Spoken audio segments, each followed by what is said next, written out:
नमस्कार, मैं विलास उर्पड़े फिर स्वागत करता हूं आपका आपके अपने web news channel supreme power पर। दोस्तों, हम देश प्रदेश आपके जिले और आपके क्षेत्र से जुड़ी खबरों को प्रकाशित करते रहते हैं, तो आप हमारी खबरों को देखने के साथ साथ हमारे चैनल से सीधे जुड़ सकते हैं सिर्फ और सिर्फ इस लाल बटन को दबाकर और हमारे चैनल को सब्सक्राइब कर। नमस्कार, मैं हूं दुर्गा प्रसाद बर्वे। जैसे आप देख रहे हैं यहाँ पर जर्नलिस्ट सभी जर्नलिस्ट यहाँ पर आए हुए हैं। जन ग्रामीण पत्रकार संघ और वर्किंग जर्नलिस्ट यूनियन के द्वारा मोर्चा निकाला गया है। ये मोर्चा जाएगा विधान भवन में और इन लोगों की जो मांग है काफ़ी तकलीफ वाली मांग है, तो हम जान लेते हैं। सर, आप अपना परिचय बताएं सबसे पहले। हम जन ग्रामीण पत्रकार संघ का प्रदेश अध्यक्ष हूँ मैं, देवानंद आयरे, और हमारे जन ग्रामीण पत्रकार संघ के अध्यक्ष शैलेंद्र जी साड़े, कार्याध्यक्ष युवराज जी देवरे सर, हमारे नागपुर जिला अध्यक्ष प्रतीक जी पांडे सर, विदर्भ उपाध्यक्ष साहब अपने सुरजीत सिंह, और हम यहाँ पिछले जो शीतकाल का अधिवेशन था उसमें भी आए थे हम, और हमारी मांगे रखी थी।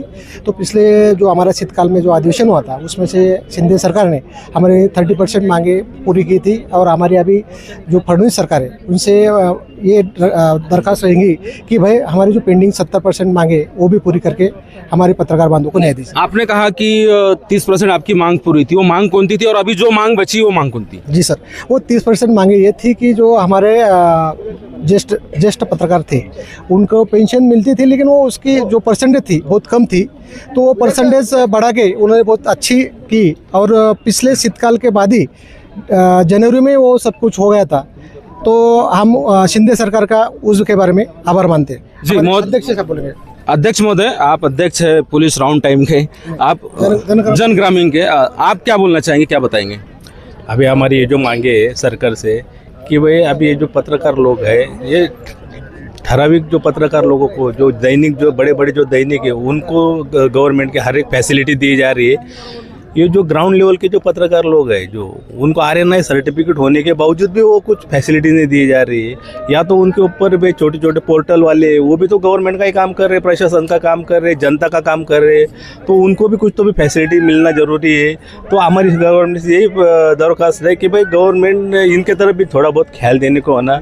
तो ये ख्याल नहीं दे रही, इसलिए सब संगठन एक जगह पे आ रही है और गवर्नमेंट के खिलाफ जाने के पहले उन्होंने वो गवर्नमेंट ने उनकी मांगे पूरी करने की होना।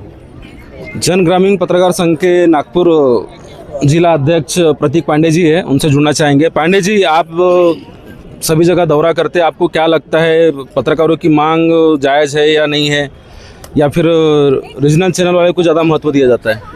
आज पत्रकारों का जो है बहुत तकलीफ में है। पत्रकार जो सरकार उन्हें मानदान भी नहीं देती है। बहुत सारी चीज़ें हैं जिन्हें अभी पिछली बार जब मुख्यमंत्री एकनाथ शिंदे थे उन्होंने पत्रकारों के लिए टोल माफ करवाया, उनके लिए निवास बनवाए गए, लेकिन सिर्फ मुंबई तक ही सीमित क्यों है, वहाँ तक ही क्यों?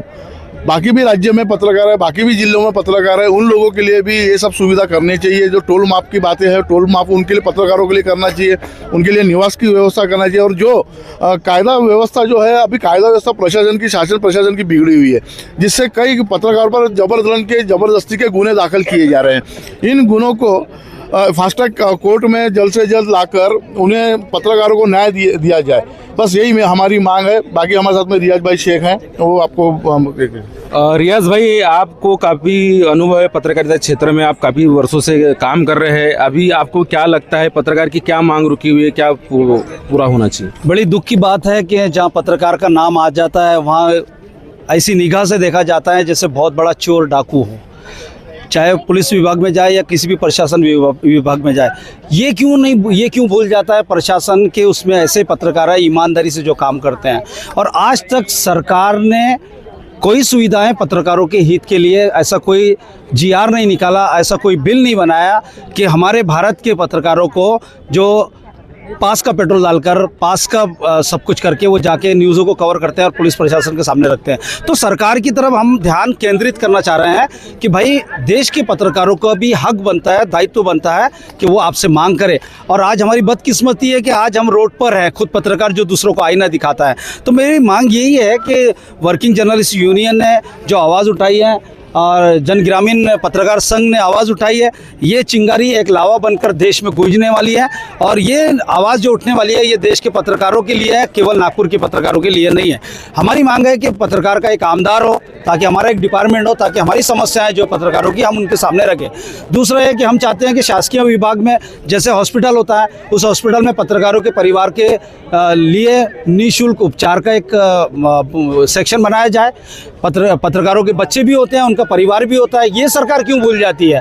तो उनकी पढ़ाई जो आज इतनी महंगी है, तो क्यों ना सरकार की तरफ से उसमें एक कोटा दिया जाए कि पत्रकार के बच्चों के लिए एक पढ़ाई के लिए एक अलग से सेक्शन दिया जाए। हमारी जो मांग है वो जायज़ मांग है। हम ये चाहेंगे कि हमारी जायज़ मांगों को पूरा करें और बंद करें उन पत्रकारों पर बेबुनियाद FIR करना बंद करें, उसकी निष्पक्ष जांच करें। अगर वो उस लायक है, वो अगर दोषी निकलता है तो आप उस पर कार्रवाई करें, अन्यथा आप अच्छे और ईमानदार पत्रकारों को पर FIR नहीं कर सकते। ये हमारी मांग है। हमारे वर्किंग जर्नलिस्ट यूनियन जी, वर्किंग जर्नलिस्ट यूनियन के प्रदेश अध्यक्ष निशांत भाई यहाँ पर मौजूद है, उनकी भी मांग हम जान लेते हैं। क्या बोलेंगे सर? देखिए, जैसा रियाज भाई ने बताया, तो पत्रकारों को तो पहले तो आज तक के कुछ सुविधाएं मिली नहीं है, और जो सुविधा मिली है वो बड़े लेवल के फर्जी पत्रकारों को मिली है, मेरा ऐसा मानना है। क्योंकि जितने भी बड़े अखबार वाले हैं वो व्यापारी दृष्टिकोण रखने वाले लोग होते हैं, और जो उनके यहाँ काम करने वाला मजदूर होता है उसी की ये हमारी संगठन है। और इस संगठन के माध्यम से हम चाहते हैं कि हमारे हर एक ग्रामीण पत्रकार तक के या शहरी विभाग के पत्रकार तक के सरकार की योजनाएं उन तक के पहुँचे, यही हमारा मकसद रखा हुआ है। और जो पत्रकारों की अभी जैसा हमारे रियाज भाई ने जो उपाध्यक्ष ने बताया, तो उसी को मैं दोहराते हुए बता दूं आपको कि पत्रकारों के जो बच्चे हैं उनको स्कॉलरशिप दी जाए। हमारे जो पत्रकार साथी है उन पर बेबुनियाद जो मामले दर्ज होते हैं, FIR होती है, उसकी निष्पक्ष जांच की जाए। शासकीय अस्पतालों में वार्ड की व्यवस्था की जाए और निःशुल्क पत्रकारों के परिवार का स्वास्थ्य इलाज किया जाए। साथ ही साथ हम चाहते हैं कि पत्रकारों को ठहरने के लिए लोक निर्माण विभाग में 100 रुपये में उन्हें कमरे दिए जाए और राज्य के हर पत्रकार को ये व्यवस्था की जाए। ऐसी हमारी मांगों को लेकर आज हम लोग निवेदन दे रहे हैं। और अगर हमारे निवेदन पर अगर सरकार नहीं कुछ चर्चा करती है तो हम आने वाले विधानसभा का जब सत्र शुरू होगा मुंबई में, उसमें धरना आंदोलन करने वाले हैं। जी, जैसे आपने देखा है यहाँ पे कि सभी पत्रकार लोग नाराज है और अपनी मांग पूरी करने के लिए विधान भवन के लिए मोर्चा निकालेंगे। मैडम, आप अपना परिचय बताइए। मैं शमा शेख, एलोरा एक्सप्रेस न्यूज़ से। मैं सबसे पहली बात तो वर्किंग जर्नलिस्ट के अध्यक्ष निशान भाई का धन्यवाद करूंगी, जिन्होंने पत्रकारों की समस्याओं को समझा, उनने जाना, और उनके लिए आज वो सब पत्रकारों के लिए आज वो खड़े हैं यहाँ पर। तो सिर्फ हमारे लिए है, उनके लिए नहीं है। तो मैं सबसे पहली बात तो उनका धन्यवाद करूँगी कि वो आज हमारे लिए यहाँ पे खड़े हैं। और हमारी भी मांगे वही है जो निशान भाई ने जैसा कि कहा है कि भैया हमें भी सुविधा चाहिए, हमें भी फैसिलिटीज़ चाहिए। तो मैं कम शब्दों में कहूँगी कि हमारी भी मांग वही है और हम चाहेंगे कि सरकार तक हमारी मांगे पहुँचे और वो सरकार कंप्लीट करे। जी, जैसे आपने देखा है कि यहाँ पर सभी पत्रकार लोग एक साथ मौजूद थे और सभी अपनी अपनी मांग रख रहे हैं यहाँ पर। जैसे पुलिस प्रशासन भी यहाँ पर मौजूद है और हर जगह यहाँ से मोर्चे निकलते हैं, जिसमें पत्रकारों का भी एक मोर्चा विधान भवन की ओर निकलने वाला है। कैमरामैन मयंक मिश्रा के साथ सुप्रीम पावर न्यूज़ के लिए दुर्गा प्रसाद बर्वे, नागपुर।